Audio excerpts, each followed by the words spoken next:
So you survived. You got through the woods. You got through the crappiness of the flooded farmland, and you arrive. I think probably like mid-afternoon at Crossroads. So we gotta get our weather for today. It is another warm, clear, and breezy day as you arrive here. So how do you want to come into town? Do you want to pretend like you're just travelers on the road, or do you want to slip in from the outskirts? What do you think? The town doesn't have like a wall or anything around it. No walls. Yeah. Oh, okay. Just like basically like the road and the bridge. So road, it goes in the bridge, and then there's like a river that goes under the bridge, and the town is just all around and on it. So there's like buildings around here. My and here. question would be, do we want to be inconspicuous? Can we be inconspicuous? Ogre lady? An ogre carrying a 12-fingered man, a surly northerner, and a stubborn southerner. Really proposing a question. Yeah. Putting it out there. So we can avoid being like super obvious on the main road, greeted by whoever watches the road. We can avoid that at least, and like slip in down and be noticed, when we're at the inn or whatever. Yeah, maybe. Okay. All right. I'm okay with that. That sounds lovely. That's okay. I'm just sneak in as an approach. Okay. Yeah. So I think the best way from the angle that you're coming, the best way in is to sneak through the cemetery behind the new church. So Vander, you've been here before, right? Has anybody else been to Crossroads before? Definitely not. I probably have, yeah. You definitely have. Mr. Bolvadier or Don, you think you've been here before? No, I think Mr. Bolvadier, like in his life prior to being a servant, hadn't traveled to Crossroads, but just heard about it. Yeah. And then okay. After that, was bound to the manor. All right. So Vander, I'll lay out a couple of places of interest. I'll tell you what, like a person who has traveled through here once or twice before, So there's only one inn. There's an inn called the Inn of the Last Town. It is run by the people that run the inn, Lottie and her husband, who everybody just knows as Lottie's husband or hubby. They run the inn. They've been here forever. They're the closest thing this town has to a mayor, right? So they run the inn of the last town, and everybody loves them. And that's a place you can go and rest. It's sort of in the middle of it's on the bridge, and it's in there. There is a provision store called Skiv's Provisions, where Skiv and his family run the store. There is a new church run by a wizened old nun, and there is an old shrine in the middle of the road leading onto the bridge. So it's this old shrine that nobody knows much about, but it's there, and people kind of like pray to it as they go by if they're superstitious. There is an area on the other side of the bridge called the Shanty Slough, and it's like a bunch of mud huts along the edge of the river on the other side. And that's kind of where exiles and criminals and families of same kind of live in the margins between these two places. And then though you've never met him, that there is the town hermit. There's a hermit that lives under the bridge. He has a little tent under there, and sometimes people go to him for readings of the future, the casting of bones, cursing their enemies with the evil eye, that kind of stuff. So he's kind of like a hedge witch figure? Yeah, exactly. He's the hermit of Underbridge, and so he lives under there. Basically, his job is to provide people with medicine that they might not be able to get without judgment elsewhere. And then also fortune telling, hedge witchery, and then like scaring children, basically, like don't go under the bridge or the hermit will eat you. Yeah. So yeah, that's the town. And I imagine you're coming in through the little cemetery in the back of the new church, which despite being like decades old is still called the new church because it's the new church in the old shrine. So Vander, you lead the party to the edge of the cemetery. There's a crumbling stone wall there you can kind of bypass and slip into that area. Where are you headed? Where do you want to go? Vander wants to go to the inn. Yeah. Okay. So you want to make your way to. So we need beds for people who are all fucked up. Okay. Basically. Sure. Yeah. Okay. All right. So Would in terms of like doctoring, would a doctor typically in a setting like this come visit you at wherever you are, or would you need to go to the physician? I don't know enough about like pseudo medieval history to know that. Either one is fine. I'm not really sure. So we could, but there's no doctor in town, right? Like Lottie or her husband should be able to tell you like, oh, so you got hurt. Because like people like still get injured. They break their arms. The fishermen fall off their boat. Yeah, we take you to the creepy deranged wizard that lives I don't think that's what always happens whenever anyone's injured ever. So it depends on what you need, right? If it's an affliction, the nun will pray. She'll pray for you. She maybe knows how to bind wounds, but she's not a sawbones, right? So you might have to ask around. You might have to go to the inn and be like, yo, does anybody know how to help fix our very injured friend? Right. Okay. But yeah, presumably we can find help there as well as a place to store the ruined wreck of your body. Yeah.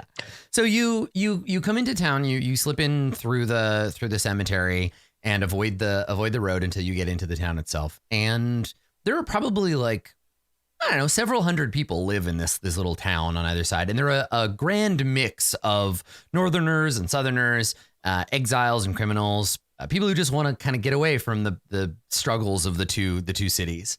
And so you enter and you get some glances, right? Mostly dawn because there's not a lot of ogres around, right? So a couple people like look and, make a face, but mostly people keep to their own here.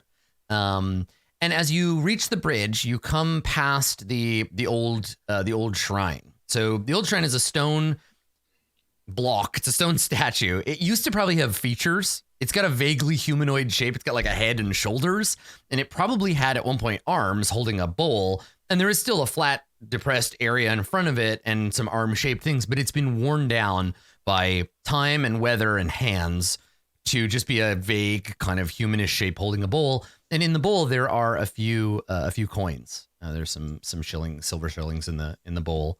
And Vander, you know that this is a thing that often people will do crossing the bridge. They'll be like, oh, one for the old guy for luck or whatever. Yeah, I think Vander has like a copper penny that she puts in the bowl. Yeah, so you toss just very casually on the way past. People just put money here. Vander kind of shrugs. Best not to take one's chances, and keeps walking. Can I take it? Yeah. Nobody's guarding it. Yeah, I'm like, is there like I look around, it's like, is anyone like they're just putting money here? Mr. Belvedere is guarding it, I think. No, I move. No, I think I'm just like I think I just like yes, go and I think I just go and swipe. Yeah. I don't care about some stupid god. Yeah. Like they're just leaving the money here. Even Mr. Belvedere is like, how much is in there? Belvedere will rob other people, but I think he like speaks up. He's like, I would rather put a brass penny in it than take that one, if that's any indication of where I'm at in relationship to this. However much money Lucia just took from the thing, she puts the brass penny that Vander put down in there back in it. Okay, there are 3 silver shillings and 2 brass pennies, less the one that Vander put in there. Okay. So you get 3 silver shillings and a brass penny and leave 1. Uh-huh. Okay. All right. Well, yeah, you definitely get a point of corruption. Okay. Because this is blast. You're stealing from an idol of some divine thing. So Dawn, what do you just watch? You're just watching. You're holding his shoulder and watching her do this. Watching. Well, first I saw Vander put a coin in there, and then I see Lucy take all of the coins out. And I looked at Mr. Belvedere. The more time I spend with you humans, the more confused I become. What is this? Is this some sort of ritual practice? I don't understand what is happening. Do you know what's happening? Yes. In fact, why don't you take me over? Okay. Yeah. Mm-hmm. All right. I put a brass penny, and frankly, it's a sign of good luck for what may come. And But now do I take it out?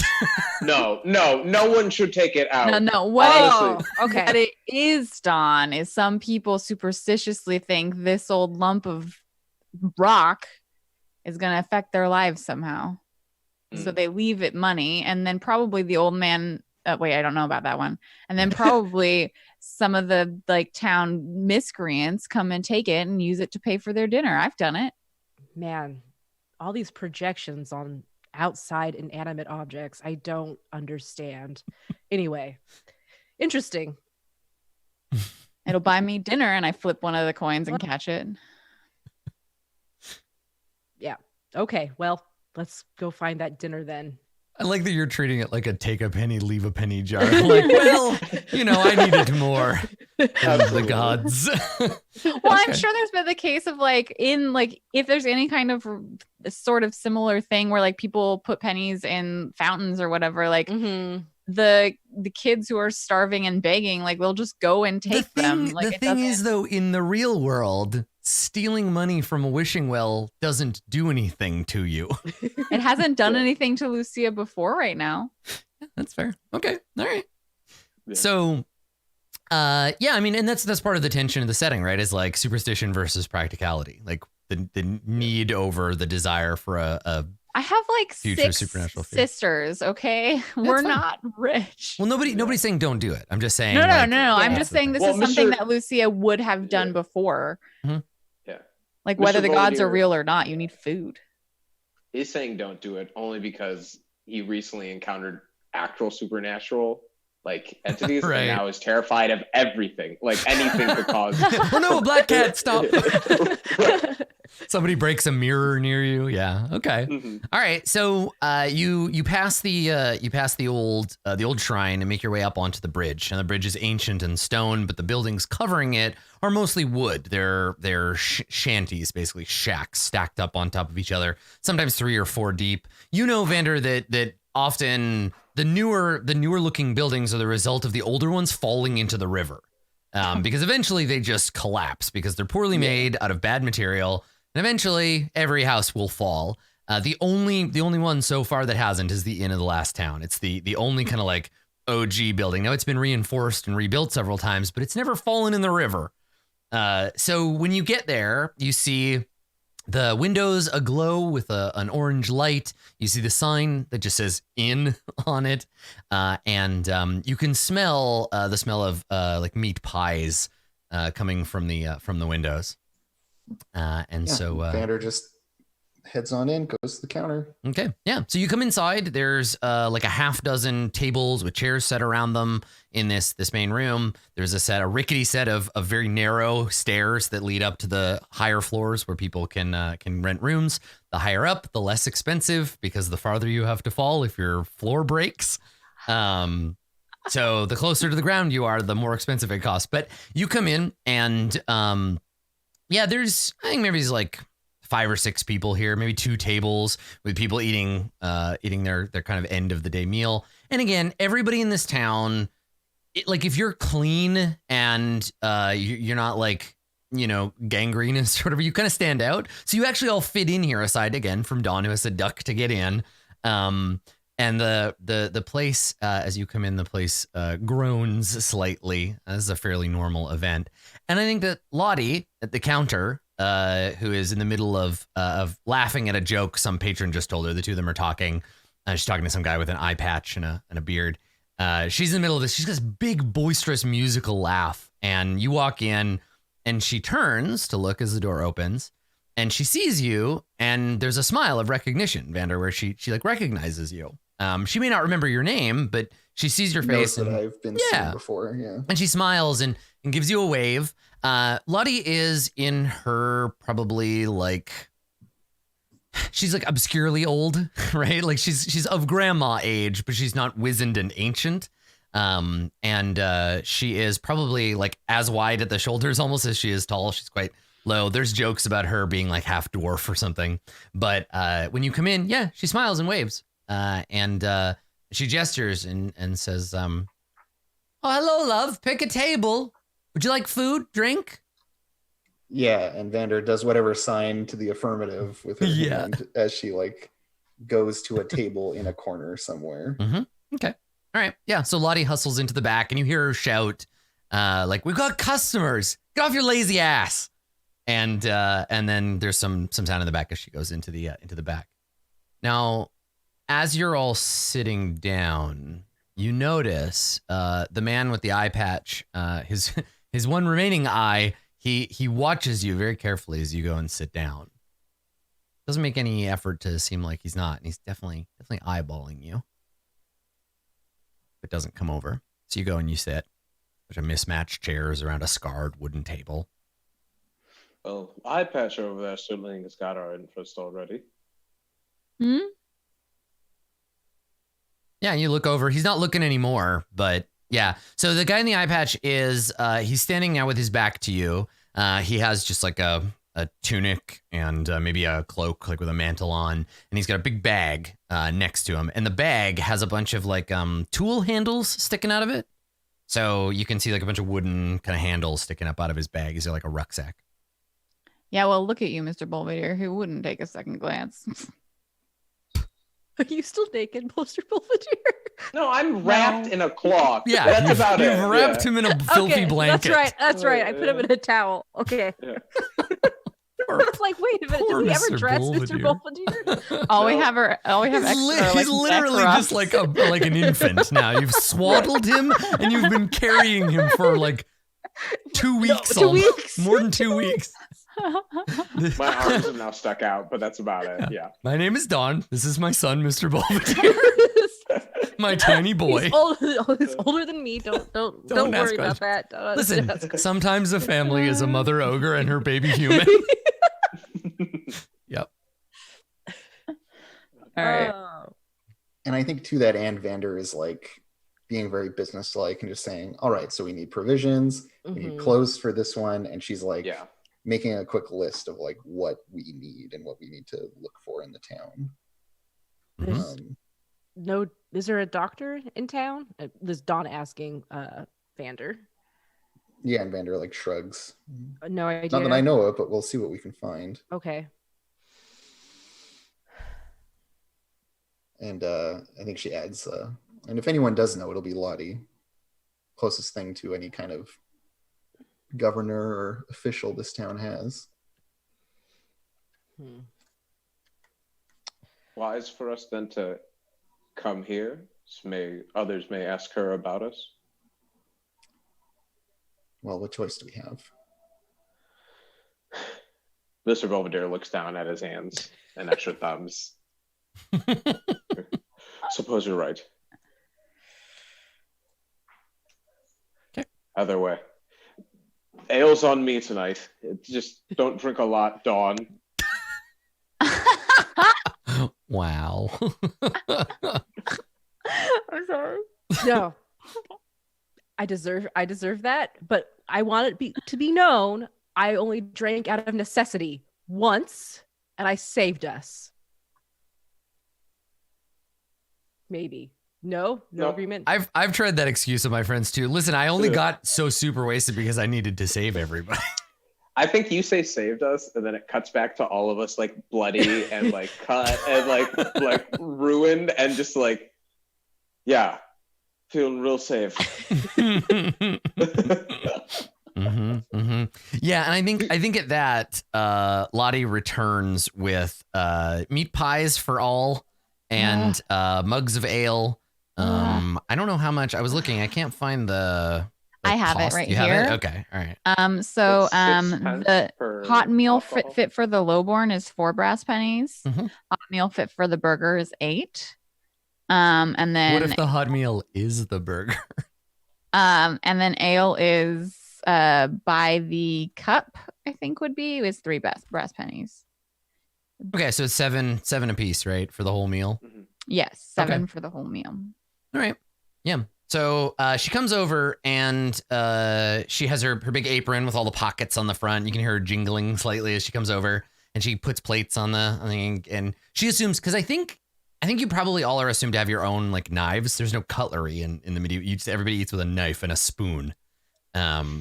Or you eat with the bread that your hands. meat is on. Exactly. Yeah. So yeah, you're brought meals and ale, and Lottie puts a hand on your shoulder, Vander, and like squeezes your shoulder a little, and she says, "Oh, it's so nice to see you again, dear. Welcome back. You're looking troubled. You and your friends need a room." Yes, certainly.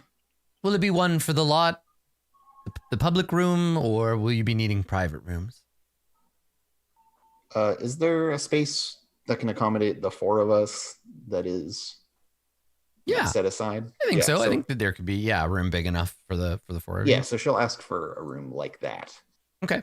All right. Blue Jay, the table you were just looking at, does it also have inn costs? The night in a common room is 1 silver, and the night in a private room is 5. Okay. So let's call it like, it's not exactly either. So maybe like 2 apiece. Okay. Like 2 silver shillings. Okay. Yep. So Silver. she fishes an iron key out of her apron and hands it to you, Vander. And it's got a number just, etched on it. Tucks it away somewhere. Yep. And so she leans in and she says, she's like, if you need anything else at all, she glances at Mr. Belvedere without saying, like clothes or a doctor. You let me know. Yeah, and Vander is just like straight to it with, yes, well, we need clothes for that one. He also needs to see a doctor. And I'm looking for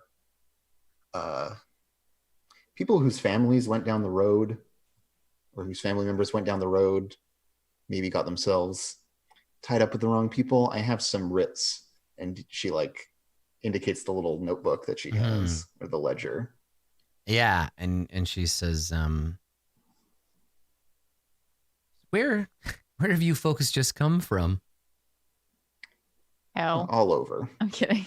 And Vander kind of like shrugs it off, like, right. And she's like, all right, I asked, and now I won't ask again, right? Like, because she knows, like, she's testing the waters, trying to see, like, what she needs to be worried about if there's going to be trouble or whatever.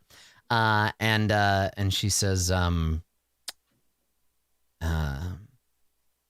think there might be a few folks who went down to the city looking for opportunities. I could ask around for you. It might take a few days. Yes, well, trouble didn't follow us, or so we hope at least, but there's always trouble about. And she knocks on the table, right, as a good luck, like ward off evil. She knocks on it and she says, well, there'll be no trouble here. Not in my house. Knew I could and I count think on you. she glances at Lucia, like, you hear me? I don't know you, but you look like you're trouble. When she says that and then immediately looks at Lucia like narrows her eyes a little bit. So when you do that, she's like, don't you make that face at me, Missy. And like scowls at you and like wags a finger. And there's a little bit of a like sheepish, like, yes, mom. But like, she doesn't say that, but there's that sheepish behavior of I was just told off by a mother-ish figure. Yeah. And so once it works, when she does that, she's like brushes her hands off and she turns to you, Dawn.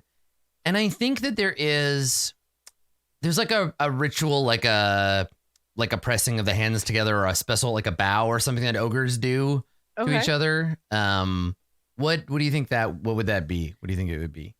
I think it's more like the touch. Oh yeah, that's right. I think So she does that, right? So she turns to you and she does the thing and she says, now, did we ever establish ogres do you have your own language? Yeah, it sounds like wind, I think. That's is what right. I said. Yeah.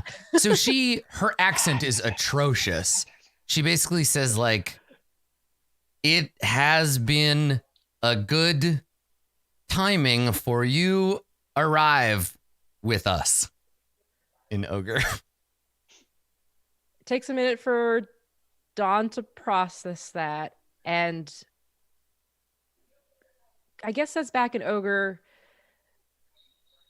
What should we say back in ogre? I'm trying to think of like a greeting she would say. I think it would be like the response would be something like are you well?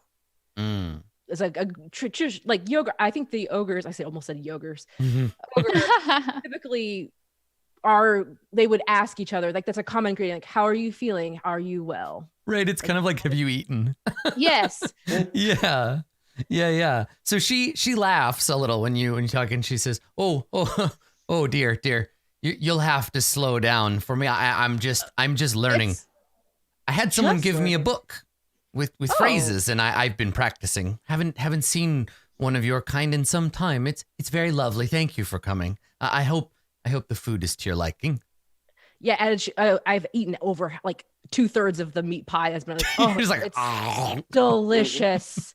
Thank you so much. And this is everything I need right now. Yeah, she smiles. She says, well, take your time. You don't want to give yourself indigestion. She turns back to Vander and says, I'll ask around and see if I can scavenge up some clothes for your friend here. And I won't ask why he hasn't any.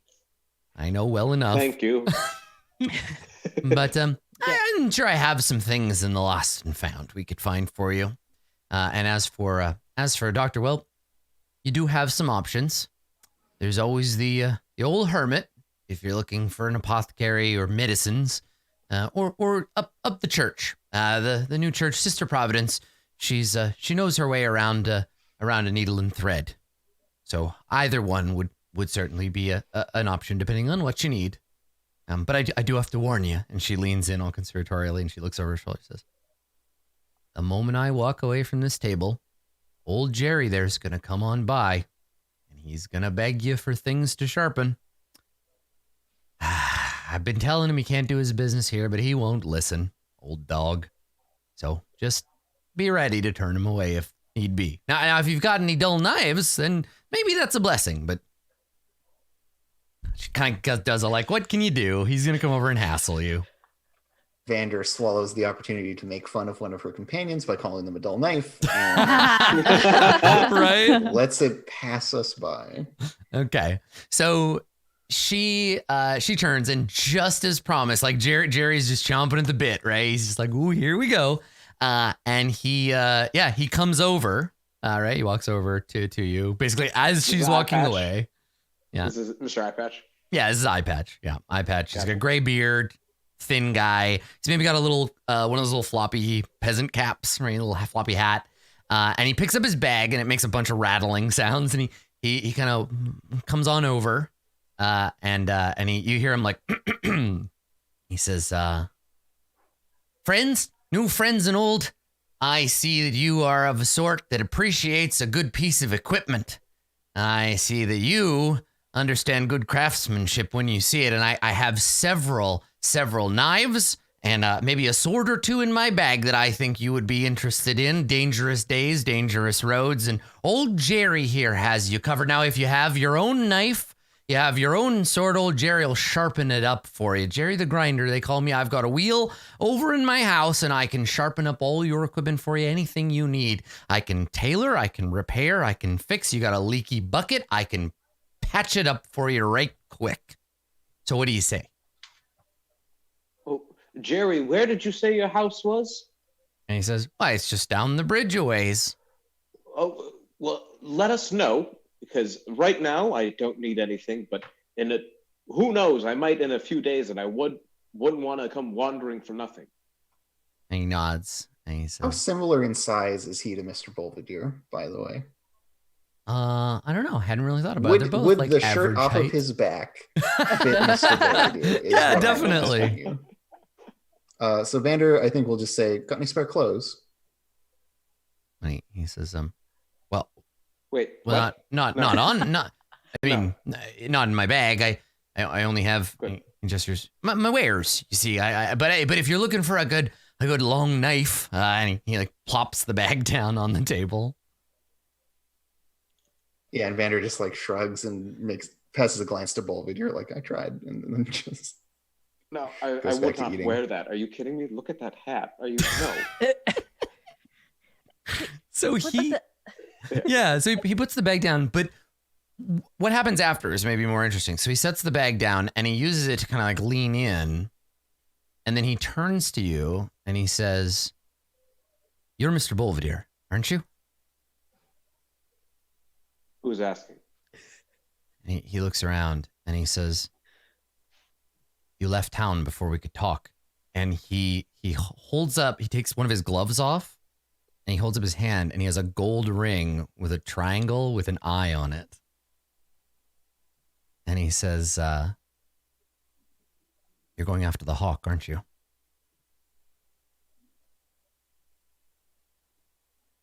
Our shared benefactors have something they need you to do. Me. He nods. Yeah, it's for all of you, but come to my shop. I'll explain more later.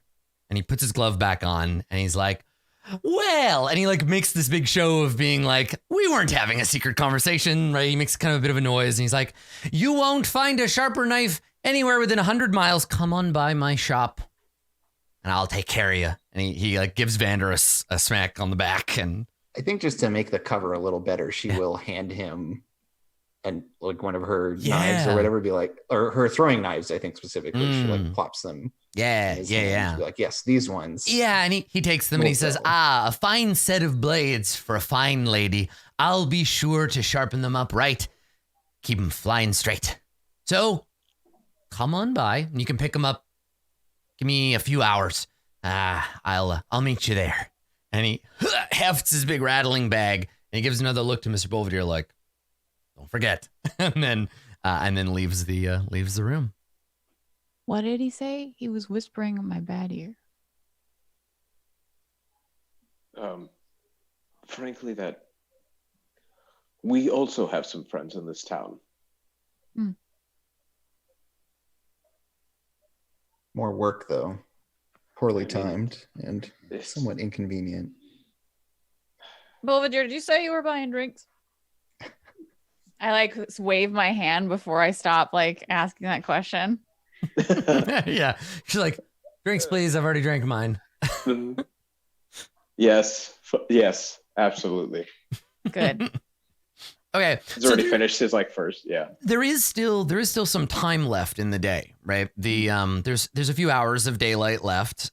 So if you did want to try to go and have Mr. Belvedere taken care of medically, you could do so. Yeah. Mm-hmm. Or they could just get totally soused and pass out. Totally. Yeah. That's the other option, is just everybody gets shit faced. Mr. Belvedere says after like finishing his second drink, frankly, I don't know. I feel like I should go to the. Do we trust the sister? I feel like that's the more. What did she say? Option. She said there was a lady in a church and there was a man under a bridge. Yeah, there's a dude out in some forest and he lives under the bridge. He lives under the bridge. Something of a local boogeyman, but right. Vander just kind of like shrugs. Maybe you can help.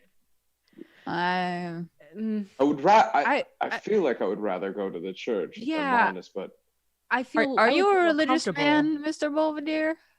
No, but if they've got better goods, I'm there for it. I'm a businessman. Roof is a one requirement, I think, for a good place for surgery.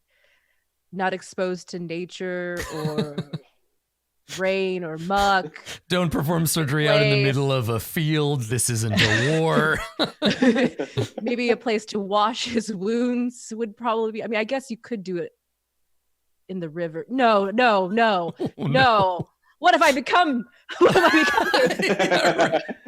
No, I'm talking like one of you. You filthy apes. I vote church. A second. I don't know. I mean, it is Mr. Belvedere's body, so it should also ideally be Mr. Belvedere's choice.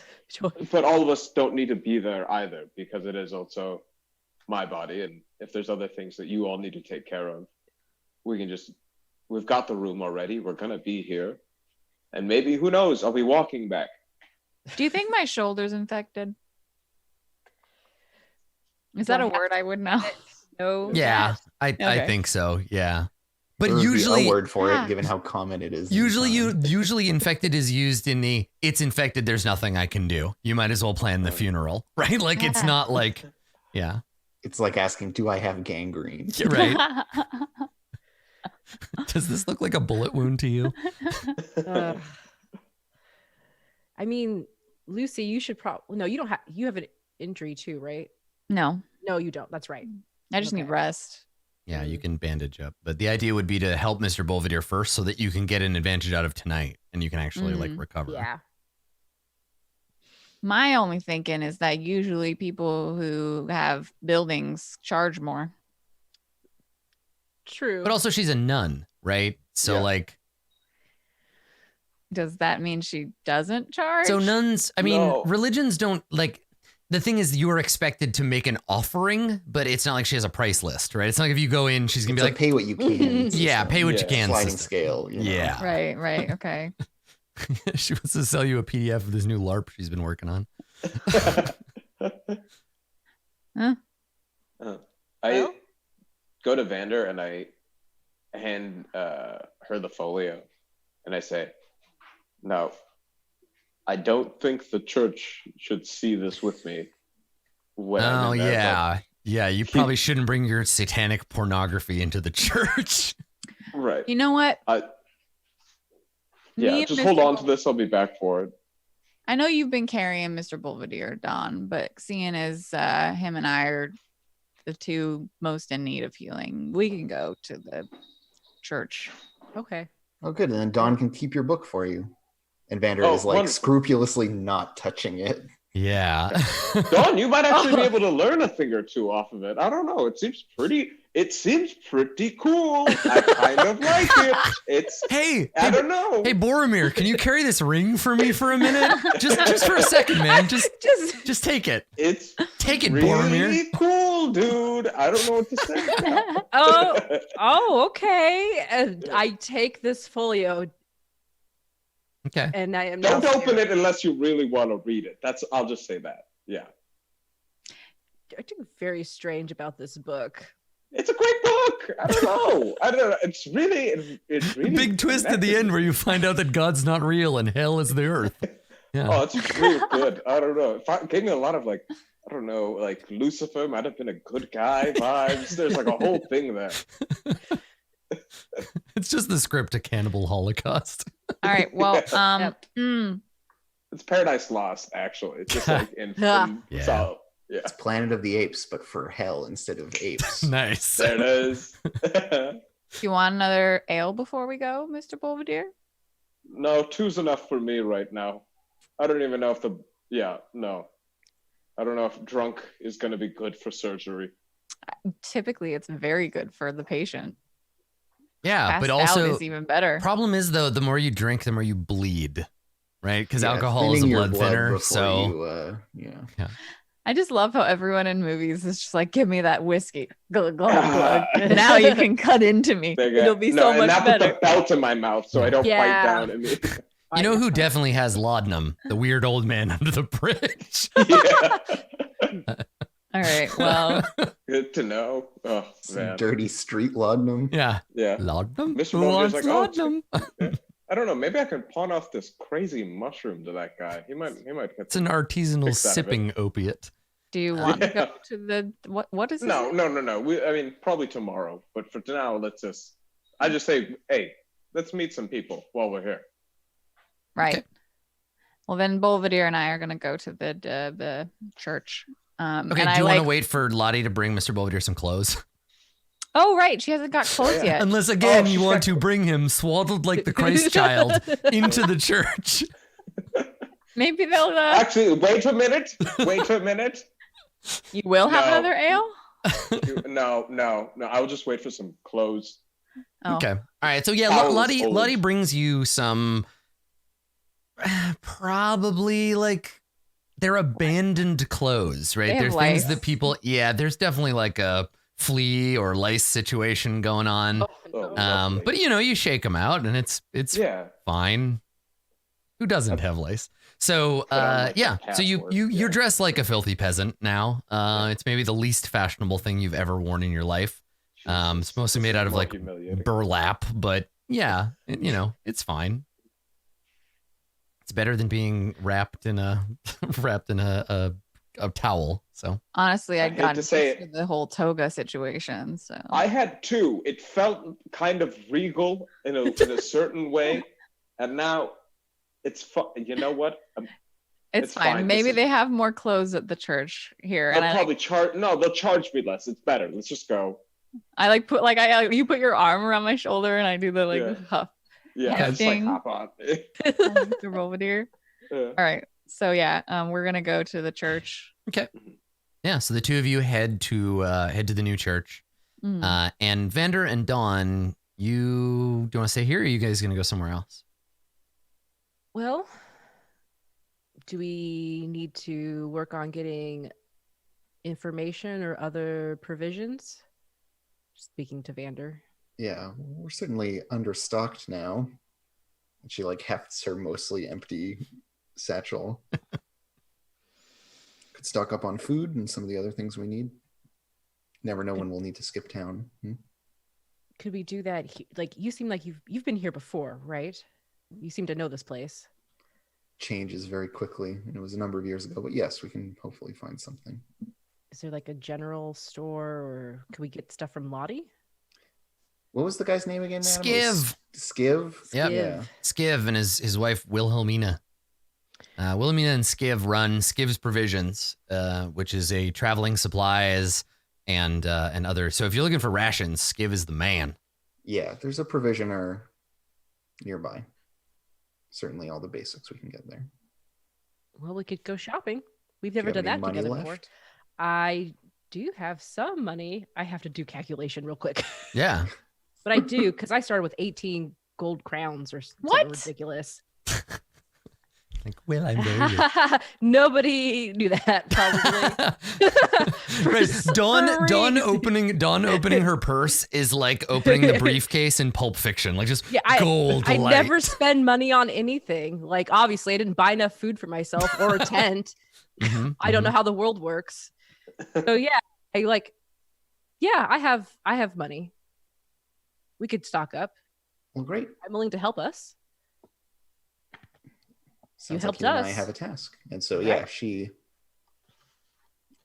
will go with Dawn to Skiv's. Go see Skiv. Skips. Okay. What a name. All right. So yeah, you head on one way in the bridge, the other go the other way. So Lucia and Mr. Belvedere. Lucia, you carry Mr. Belvedere to the steps of the church. So the church itself is a wooden, like a whitewashed wooden building on a stone foundation. It has it's like an old timey like wooden church, right? So it's got a steeple, and up top there is an iron symbol of the God Emperor. There is a little open area in the front, and then in the back there's the cemetery you snuck through, and there's just two big open doors up front. Anybody is welcome to come in.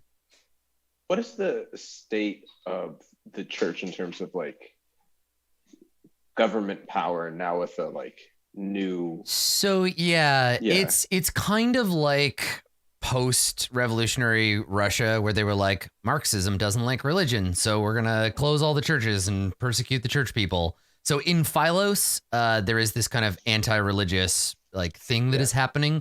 No, it's not like a pogrom, but it's basically like, you should just quit being church people and come and be secular humanists with us. But the Church of the God Emperor is the most prevalent of all of the human religions. Yeah. And so out here, probably most people do the most important things in their life here in the church, right? It's a meeting hall for the faithful and for the semi-faithful, but there is that balance, right, between like the old shrine and the new church. Like everybody kind of does both. It's like early kind of pagan interaction with Christianity. So yeah, the church is probably very popular with some, moderately popular with everyone else, and very, very few people actively would be like, nah, the church, right? Sure. Cool. Yeah. Perfect. So when you approach, there are wooden steps leading up to the open door, and it seems like there's no services, so nobody's really like around right now. Yeah, Lucia will like carry Belvedere up to the thing and like go in and look around and be like, I can't knock. The doors are open. Hello? Okay. So at the back of the church, so this is again like wooden pews on either side leading up, maybe like a dozen on each side. At the back there is an altar. There's probably like a like an actual, because you're on the stone foundation, there's probably a stone block that serves as the altar. There might, if they're lucky, there might be some saints' bones like buried underneath that block to grant the place some holiness. And then behind that, there is an enormous wooden carving of the god emperor himself. It's all worn and the paint has all sort of flaked off. There's this big like human figure, this sort of stern looking fatherly figure. And I think you see the nun that runs this joint. You see an old woman. The way I've been envisioning her is, imagine like a 20s like pinup star, but in 1990. Like when she was younger, she was like probably incredibly beautiful, very desirable, probably very popular. She's still very beautiful, but she's also ancient. So she's wearing a long black nun's habit. She has everything but her face covered. There's sort of the white band over the top, and then her like wings that kind of come out to the side.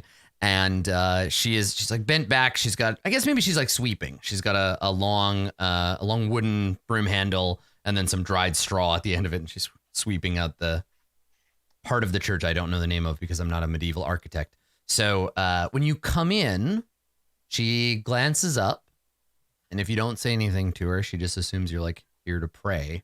No, I think we said hello. Yeah, so you do. Hello. Yeah. Okay.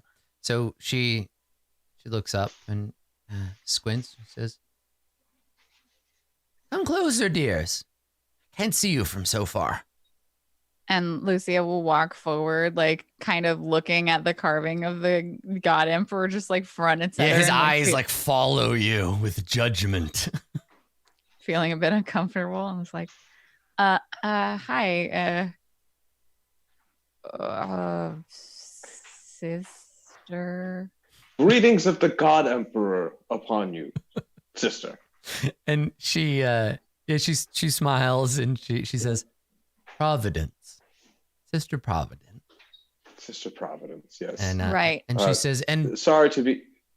And what brings you into the house of the god emperor today, my children? Well, you see, I got shot, and Mr. Belvedere here, I don't know what happened to him, but he's real hurt. So, we need your medical aid at a must. We're in a bit of a scuffle, and now I'm not as well as I used to be. Oh dear, you poor things. Well, it won't serve to lay you down on the altar here. Come with me into the back. And I'll follow. Okay. All right. So the two of you follow her, and she takes it off of. She's got like a rope belt, and she takes her key ring off. She unlocks a door, and she goes in, and because she lives in the church, right? So she goes into the back, and she has a little room, and I think she says, "We'd best bring him into my room. Come along." And she leads you up a little flight of stairs into a kind of like a loft. So up here, you can see there's an open area where you can look down into the church. This is where you'd put an organ if they could afford one, but they can't. Okay. So she leads you up here, and she's like, she lives up in this little like loft area. And so there's a very plain bed. There is the symbol of the god emperor over the bed. There's a bedside table, probably with like a rosary and like a book, like a ancient Bible, ancient book of the god emperor. And she says, just go ahead and place him down there. And I do, and I just like, okay, like here you go. I've taken care of sick people before. It's fine. Yeah. So she comes over. She comes over to you, and she like takes a good long look at you, and she says, "Oh dear, what kind of trouble did you get yourself into?" Oh, you know how traveling on the road is these days. Just such a disarray. You just get jumped by random vandals. You were attacked? Oh dear. Yes. Mm-hmm. Thankfully, my friend here was able to keep us safe, but yeah, I beat them to death. Yeah. Oh yeah, my. You should see the other guys. And she shakes her head and she says, "Well, there are times where we must use the book, and there are times where we must use the sword. My days of the sword are long over, but you look like a strapping young lass. It was very good of you to defend your friend here. Yeah, well, I could have done better and he wouldn't be like this. Can you help? Oh, we mustn't beat ourselves up.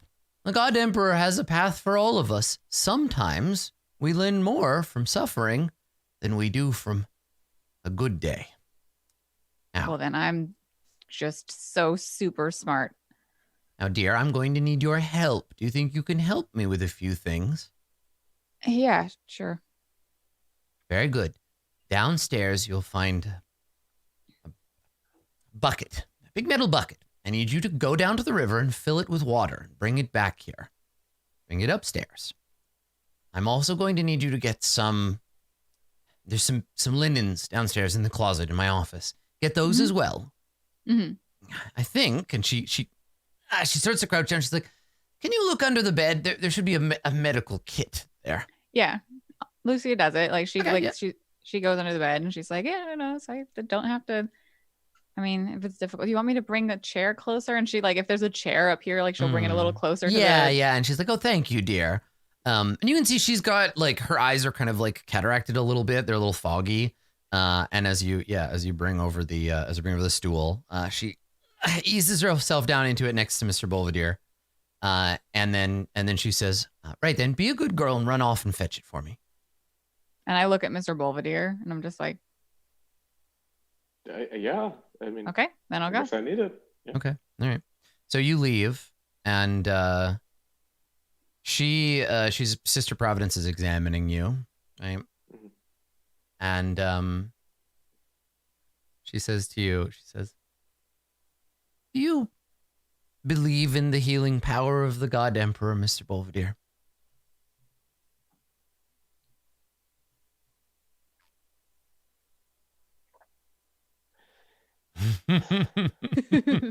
How does she know my name? I've never said I that. know. Right, and so you that feeling, right, where you're like, how do you know this? Why does everybody know us already? What the hell is going on? I think there's a moment of panic with him. Mr. Belvedere's like, when I was younger, my parents would take us to the church, and I always found solace in times of strife, and at least knew it could be a place to turn to when one had nothing. And she nods and she says, these do feel like times of want, don't they? I had a dream you would come here. I didn't know it would be you and your friend, but I knew. I've been waiting some days now. I believe that the God Emperor sent you here so I could help you.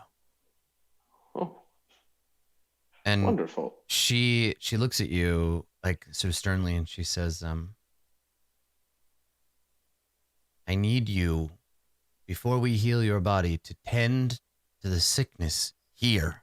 And she puts a wizened finger to your head. She says, I know the things you've seen, but I want you to know the God Emperor will forgive you for that taste of chaos. The God Emperor will forgive all in the end and welcome you into his garden when you die. But you must repent your sins here in the world of the living first. You do want to repent, don't you? Yes, of course. I hadn't known I infringed. I guess curiosity really is such an easy gateway. She quotes, and I'm just gonna bullshit make this up, but she quotes some verse from the book of the God Emperor, and she says, "Blessed are the ignorant, for they do not know the terrors of the world." Blessed indeed. And she says, why don't we pray together while we wait for your friend to return? And she takes your hands And clearly you have extra fingers, but she doesn't balk at it. She notices, but she doesn't say or do anything. And she starts a prayer expecting you to like follow along. Do you think so? This is for me as a player, right? I'm curious, like, would Mr. Belvedere know any of these prayers? Like you said, you went to church as a child. Yeah, I'd say some of them, like, no, he remembers the beginning and the ends of them, but the middle portions are like kind of foggy, except for like certain words that like come up. And so he like kind of remembers the rhythmic patterns, but not so much of the actual. Right. So maybe perfect her enunciation. Maybe her saying the prayer helps like remind you. I would say so. Yeah. Yeah. Okay. Cool. All right. Because I think particularly because Mr. Belvedere's family was like noble before everything happened, they would have reason to have supported the church, and like especially with its ties to how it was definitely prior. And so I think like a lot of like in his early childhood he probably has a lot of fond memories of it, at least. Okay. Because as a servant there wasn't a connection. So is this moment with this like kindly old nun, is this like calming or like reassuring for you? I think there's it's oddly comforting. We've been talking a lot about like this like weird new birth, and this is like a weird like, level of nostalgia that like Mr. Belvedere truly hasn't experienced like since he was probably a child, saying these like verses going to bed with his mother. And so it's like a weird weird dynamic. Yeah, I like that. Cool. Okay. Yeah. So by the time you finish the prayer, Lucia, I assume I don't know, do you want to rob the nun or like take a shit in the nave or something? Like, I want to make sure you have the opportunity to be the huge piece of garbage that I know you are. Okay, so I don't want to take a huge shit in the nave, but when I'm going into her room downstairs, I do want to take a look around and see like if I could see like if there's anything else other than like just nun stuff. Like Lucia's nosy, right? I will like, say this, so everything that you find down here is definitely none of your business. Get out. So you can make a roll if you want to like search the place real quick for anything that stands out. Yeah. I think like Lucia's nosy. She had like his 5, 6 sisters. They all went through each other's shit. Like no, you don't have privacy. She just like can't even counteract it. So awareness. Yeah, I think that's the skill, right? For searching through places. I fail. All right. You still have 2 Masood points, but you might want to save them. Not for this, yeah. I mean, we only have 20 minutes left, so, whatever. But I mean, there might be healing happening. I don't know. Right, exactly. So you look around. There's nothing interesting here. Just a bunch of nun shit. You find the linens she was talking about. You find the bucket. You go to the river. You get the water or whatever. You come back. And then the rest of the scene is just her taking care of Mr. Belvedere and Lucia, right? So Lucia, she asks you to help, right? Boil some water and like whatever. And she's going to tend to Mr. Belvedere. So anybody have the healing rules? Yeah, handy? I got it right here. Okay. So moderate and serious injuries must be treated successfully. One injury is a routine heal test. You have to have a skill rank in heal. She does. Yep. And some opium. Okay. So what page is that on? 3. This is on page 269. Nice. Okay. Nice. All right. Just so instinctive. Yeah, you can't even help it. All right. Yeah, here we go. So perform surgery. So let's see. No, it's not grievous, is it? It's not. It's treat injuries. Oh, right. It's not grievous. It's just serious. Okay. All right. How many do you have, Mr. Belvedere? How many injuries? Do you have like I think he only got one. He only rolled one, the paralysis, right? It's just the one. The paralysis. Perfect. Yeah. Okay, so it is a plus 10 routine heal test. Let me check my list of NPC, my NPC profiles, because I don't actually have stats for her. I didn't think that she would need to heal everybody. Okay. Human priest of the god emperor. All right, she's not a warrior priest. She's not an initiate, so I'll just use the basic priest profile here. Let me find it. And then we'll see how things are going at Skivs.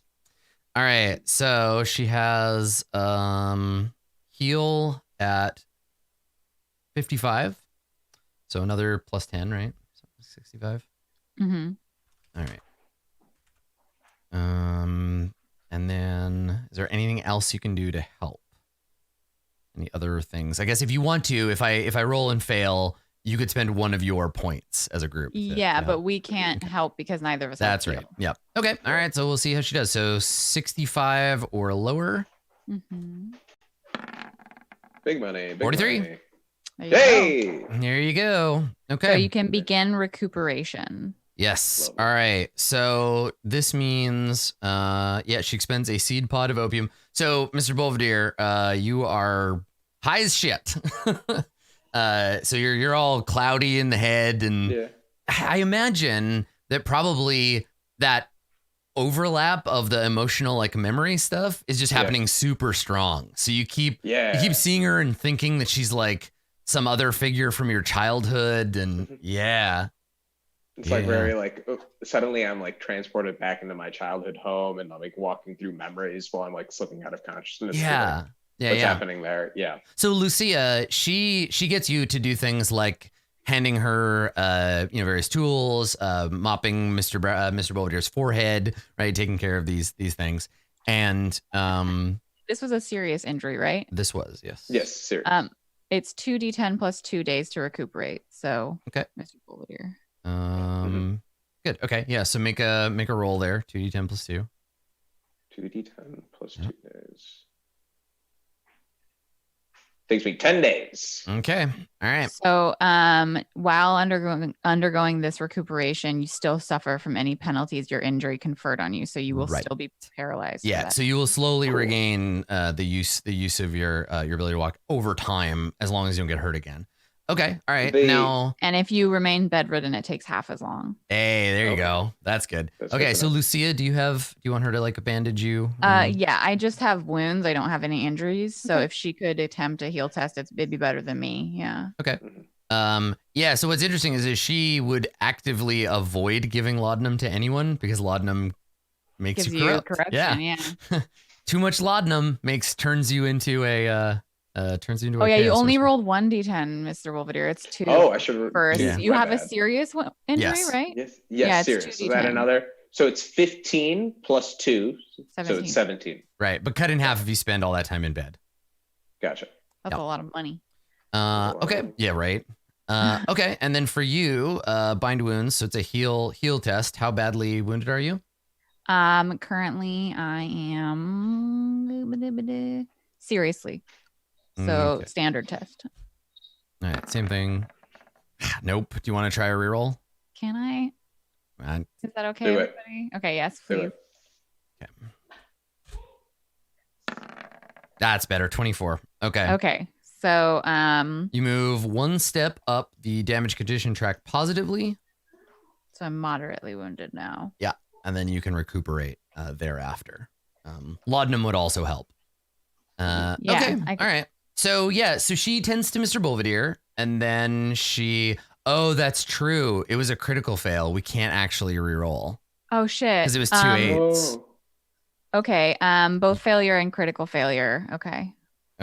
Yeah, that's a good point. Good Well, catch. Critical failure indicates your wound is now suffering from infection. So I am infected. You are infected. Yeah. Gross. Okay. So what does that mean if you have an infection? I'll have to find infections. Yeah, okay. I don't see it here. All right. So she probably does here it is. Wait. I've got it.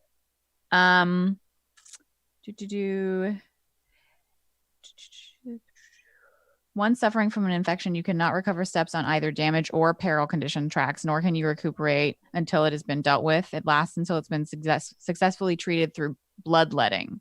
Nice. Gotta get them leeches. If it's not properly treated within 24 hours, you permanently lose 1% brawn and continue to lose 1% brawn every 24 hours thereafter until it's been successfully treated. Gross. Okay, so she probably tends to Mr. Belvedere, and when Mr. Belvedere is like nice and gooned out, she tries to bandage you, and then she's like, "Oh dear, this is much worse than it looks." Well, I think I still have some leeches somewhere downstairs. And so she waddles downstairs. She comes back with like a jar of leeches. And she's like, let's see what we can do for you. So bloodletting, she can make a heal test. And this is... It's a challenging test. Challenging, so it's 55. Seriously wounded, yeah. 55 or lower. It takes an hour. All right, there you go. All right, so Oh, access to thank God. surgical tools, a bottle of leeches, and a bandage, and your infection goes away. Yeah, good. Nice. So the leeches suck the infection out, and now you can begin to heal. Thank We can God. sleep and heal. That's A right. critical And so- failure on this one would have meant there is no recovery. Yeah, you would be slowly dying for the rest of the game. So God. she Don't live in the says, mushroom house. so she says to you, to each of you, she doesn't talk to Mr. Bolliver because Mr. Bolliver's in dreamland now. She says, all right now, dear, you need to rest. So you stay here as long as you need, and I'll come back in a bit to check on you. But And my friends, they don't know. Oh, We weren't don't supposed to stay this long. Don't worry, dear. And she puts her hand on your shoulder and she says, they'll be all right as well. And she kind of like forcibly like puts you on the stool and gives you that like, you're not going anywhere. Don't move. Yeah, she says, I'll send someone to the inn to give word. And yeah. And then she says, if you're looking for something to do, and she glances over the Bible, she says, maybe you can find solace in the good book. And she turns and totters away. So can't fucking read. There's pictures. It would be illuminated for sure. No, Lucia can read, but she just learned like Mhm. I got it this like I just figured it during out. the course of Okay. this like All right. series. So we'll cut to Vander and Dawn. You are outside of Skiv's Provisions. It is a shop whose front window is full of exciting, adventuresome equipment. You can think of it as like a frontier outfitter, right? Like if you were coming into a gold rush town, they would sell all the things you need, like clothes and supplies and various sundry. When you go inside, you find the eponymous Skiv. Skiv is a long, tall toothpick of a man. He's very narrow and very tall. He has a bristly mustache, and he kind of looks like if you turned a broom upside down. He's Nice. going gray, and his hair is all kind of sticking up Einstein style, and he has what probably passes for like a fine merchant's outfit here. He's probably got buttons that are made out of like metal instead of like bone or something, and they're very well polished. And when you come in, he sees you. Now, Vander, have you shopped at Skiv's before? Yeah, probably not. Okay, all right. So yeah, he looks up. He's maybe working on a ledger. He's got a little pair of glasses on the end of his nose. He looks up and he says, "Oh, hello. I was just about to close the place. Thought there wasn't going to be more business today. Good to see you." Oh, he looks over you, sees Dawn. Oh boy. Well, what can I help you two with today? Provisions, first and foremost. Food, rations. Well, you have found yourself in the correct location, haven't you? I'm Skiv. This is Skiv's Provisions. And Provisions is the name of the game. What are you looking for? Hardtack? Wheel of cheese? I think I still have some strawberry preserves from last year in a jar somewhere around here. Whatever's suitable for travel, we'll keep. Yeah. You going far? I mean, Let's say yes. And he nods. He says, better to be prepared. Wise choice. Vander just looks up at Dawn. I'm learning says this nothing. very quickly. Preparation is very key. Yeah. Learning, yes. Yeah. So he makes small talk about kind of like nothing really. Like he's Sure. trying actively not to, like he's giving you space. He's not being like, where are you going? What are you up to? Who are you? What are you doing here? Right. Yeah. He's just like very proud of his little shop and make sure you get everything that you need. So you can definitely buy rations here. Right. Pretty much any kind of travel gear you might need. Mhm. Do you have a tent by any chance? Oh, I've got all sorts of tents. I got big tents. I got small tents. You need a big tent for an event? Oh, a tent for an event. That's a rhyme. Should have been a poet. I got small tents. You probably won't want one of those. Your feet will stick out. Nobody wants their feet out in the rain. Yes, tents for me size, please. Yeah. He nods. He says, you're folk don't have any sort of allergies or anything to, the usual things folks make tents out of, canvas, what have you. It's just canvas, right? Hey, nods. Yeah. Then no, that's canvas is fine. Well, good. Let me take you over here to the tent section. And he kind of like leads you over, and there's like 4 tents, but he's like, well, you got tent number 1, tent number 2. They're pretty much the same. Tent number 3, that's a little bigger. Tent number 4, that's a discount tent. There's a hole in it. Some people like to be able to see the moon while they're sleeping. But he helps you pick out a tent. Yeah. You can pretty much buy whatever you need from the equipment list within reason. Tent for 1 is 5 gold. Tent for 2 is 7. There you go. 5 gold. I know, shit's expensive. That's why I didn't buy it. Me and my friend went in on a tent for 2, and my friend didn't set up the tent. No, I did not. It wouldn't have mattered because we made the failed roll, but like no. So at some point during your shopping, maybe Dawn, when you're looking at the tents, Skiv comes over to you, Vander, and he as you're figuring out the stuff he needs, he leans on the shelf and he says, now, not a lot of people know this, but old Skiv's got a back room with some more interesting wares, if that might be up your alley. And yeah, she like quirks an eyebrow. I don't normally go into back rooms with strange men on promises alone. Yeah, and he nods and he puts his hands up and he says, well, I certainly understand. This is all, well, I can't say it's above board. Several of the things that I'm offering are, well, they're illegal anywhere you might find the law. Thankfully, there's none to be found. So, if you'd like to take a look, you and your friend both are welcome to come on back and have a look at some of my special collection. But if not, I understand. We'll make sure we get you all set up and I can have everything you buy delivered right to your room at the inn. Yeah, so Vander will go into the back room with our inverted broom friend here. Yeah. Dawn, do you want to go along, or are you still pondering tents? No. I'm interested in this back room. What goods? Okay. Special ones. Yeah. All right. So yeah, he comes to he goes around the counter and he takes out a key and he opens it and he pushes the door open and he leads you into this other room. And yeah, there's far less stuff in here. There is a locked glass like cabinet. There is a bookshelf and a few things. And just at a glance, you can see there are a bunch of bottles with various labels on them arrayed on one shelf. There are books on the bookshelf. Most of them are probably pornography. Like most of them have titles like The Saucy Nun and Her Best Friend, or like, like things like that. This one time at God Emperor Camp. Geoffrey Chaucer. Yeah, it's a lot of medieval like erotica, probably, right? A lot of forbidden books. Probably because they're so sexy. So there's a lot of that. There are various deliriants, right? He has a handful of there's laudanum on the shelf and a few other like stronger things. And then in the case there are weapons. So he's got like a crossbow and some swords and knives. Yeah.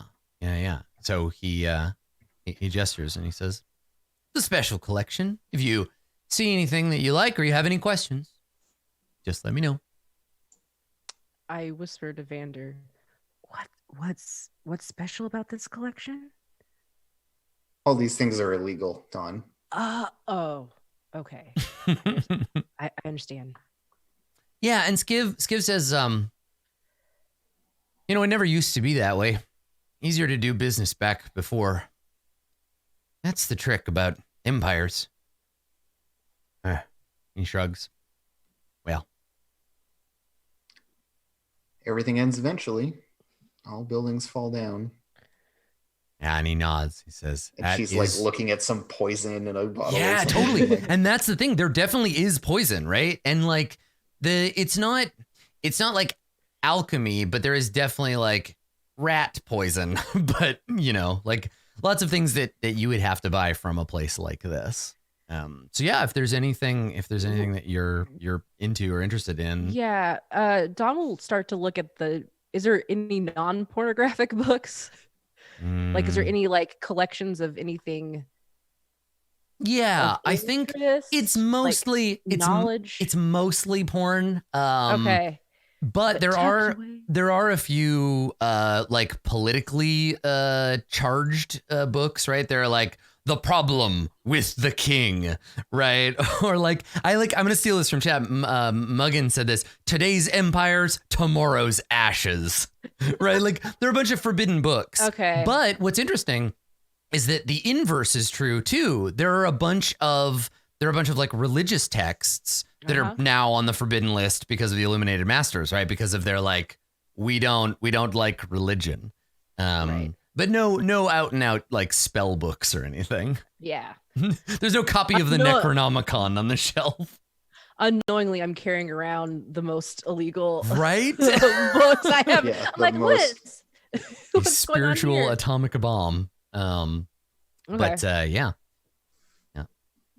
Well, Vander, is there anything here that interests you? Adam, I'm looking at the black market goods list, and Hell there are a bunch yeah. of different like poisons. That's where you should be looking.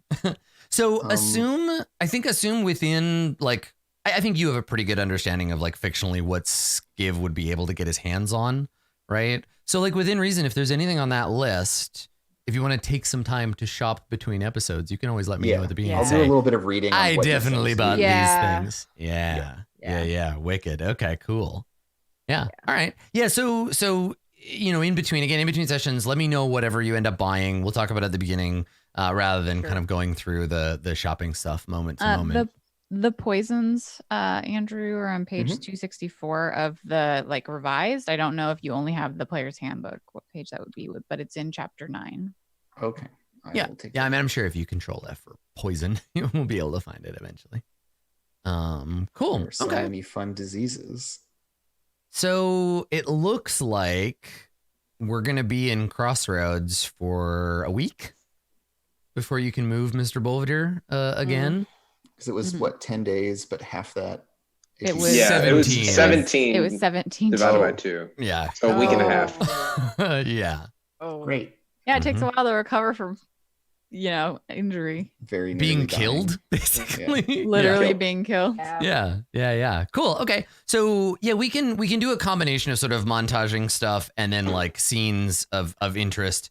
And I think probably what we'll try to do for pacing's sake is we'll just treat the next episode like 8 days in Crossroads, right? So we'll kind of talk about it and jump around in time and move it forward through that next episode and then get you back on the road after Crossroads. Yeah, cool. Okay. That was fun. I'm a big fan of like the grindy like travel, especially. Like I really like that in games. It was really fun getting to see that in action. I am so impressed by the clarity of the design in that section where it was very clear what exactly needed to be done in terms of the travel, what happened if you had a critical success, failure, or critical failure in all three of them, and like very clear responses to those things. Not like the GM decides, just do whatever you want. Like it was actually like mechanics. Yeah. And that was really nice. Yeah, it was a nice mix of like montage and like action. So yeah, I want to kind of keep that pace for the next one. But cool. That's it for us. We're gonna do some shout outs and then we'll take her home. So let's start. Andrew, do you want to start? Sure, Adam. I'm Andrew. You can follow me on Twitter at CommutingCrow or on twitch.tv/actualfactual. Tomorrow morning, I'm going to play more Stellaris with my friend Distracted Elf. Nice. And then every other Wednesday, I'm doing a run of my game Girl by Moonlight, which you can watch on my channel. Nice. So not this week, but next Wednesday is the next episode. Cool. Masood, why don't you go next? Sure. Hey guys, you can find me on Instagram and Twitter at Marudboy, MHRUDEBOI. Quarantine is getting to me, so I'm putting more stuff out there. Who knows? You might see some more accordion practice sounds. You might see some more compilations of my love for my cat. There's a lot of variety to be had and what I'm going to have either way. Nice. Yeah, if you tuned in for the beginning and you were like, get to the shout out so I can find out more about the cat, go follow him. Honestly, the cat has sold me on Masood's Instagram entirely. So it's really I should have just made an account for her, but now it's it is what it is. Yeah, absolutely. Amber, why don't you go next? Cool. Hi, I'm Amber. You can find me on Twitter at Rocket Orca, which is now an Animal Crossing Twitter. Been playing a lot of that. It's like my jam. I love that game so much. You can find all of the stuff that I do on geekspective.com and or rocketorca.com. I have a Magic the Gathering show that comes out on Mondays called Red Mage Blue Mage. Shapeshift comes out on Thursdays. It's my show, IGM. And then Tales from Mox Ferry, we usually streamed live every other Saturday, but because of the shelter in place, we're trying to figure out if we're going to do that anymore because all of us actually play in the same studio. So we might be doing some one shots. I think we might have Dungeon World scheduled. Dungeon World. That game sucks.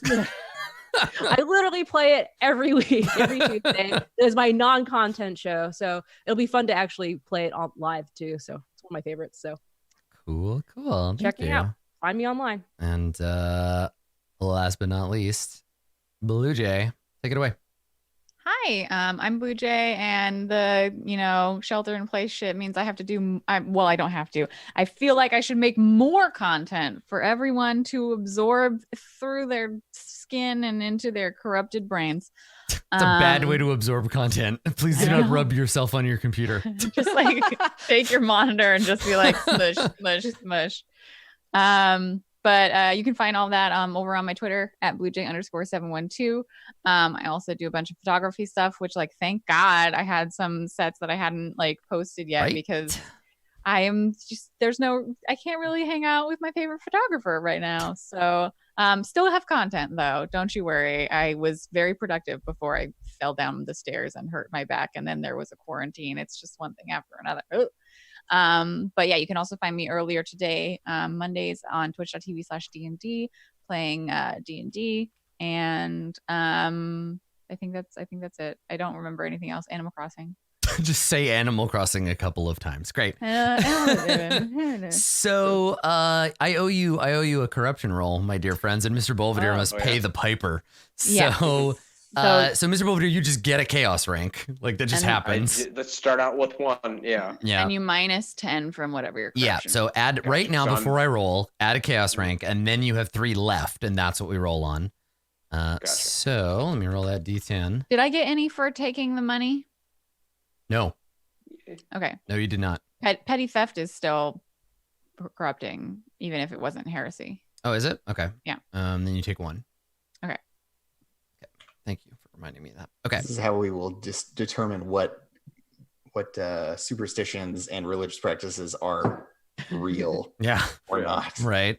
Did I grow a I rolled an 8, which I think means nobody accumulates. I still get corruption. Oh, you do? Yeah. Okay. All right. Got 0 this time. I'm glad I said the fucking petty theft thing because I wouldn't have otherwise. Do I also take a rank in order, or yes, you also yes, you'll get an order rank as well. Mr. Bolvedere playing both sides this time.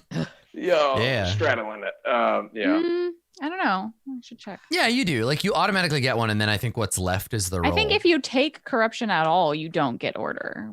That's what I was debating on. Yeah, maybe. But we can also find out. Yeah, we'll figure it out. We'll figure it out for next one. Yeah.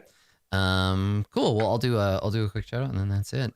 So thank you for coming, everybody. This has been episode number 8 of Eat the Rich. Thanks to our sponsors, Zweihander and Andrews McNeil Publishing, for making the show possible. As I mentioned on the break, if you do not already have it, you have 21 hours remaining to go and get a copy of the Player's Handbook for $1. So use the chat command to do that. Chat's over there. And check it out. If you've been interested in the game, you want to give it a play. It costs you $1. So go and see that. I want to plug one thing. Do it. I went to the Zweihander role-playing game Reddit no one's talking about the show, What? guys. How dare. It feels weird. It feels weird for me to post about it and Sure. talk about it. So Someone I'm else asking- has to. Yeah. Honestly, Please, so yeah. this is a thing that I think sometimes content creating people forget to say. But somebody asked me about this earlier. They're like, "How can we support the show?" And I'm like, "Well, okay, so you can subscribe to the channel, you can subscribe to the YouTube and everything. But honestly, just telling other people about the show, right? Like, let people know we're doing it. Let people know they can watch it on YouTube. If you are in a community that is about role playing games or grimdark fiction or whatever, like let them know. Let them know you're digging the show because that helps us get eyes on. Yeah. You cannot gain both order and chaos ranks in one session. There you go. And step 2, if you want to see more stuff like this on Adam's channel, please support Adam himself and also the people who are sponsoring the show, Zweihander and Andrews McNeely Publishing. Those 2 people come together to make this show happen. And if you want more stuff like this or a season 2 potentially, put your money where your mouth is, because we don't make content for free, or else none of us would have homes or internet connections. And couldn't make content. Fair. Yeah, so thanks for watching, everybody. Go and check out Zweihander. Thanks for checking out the show, and we will see you next time as soon as I can find the button. And there it is. Bye, everybody.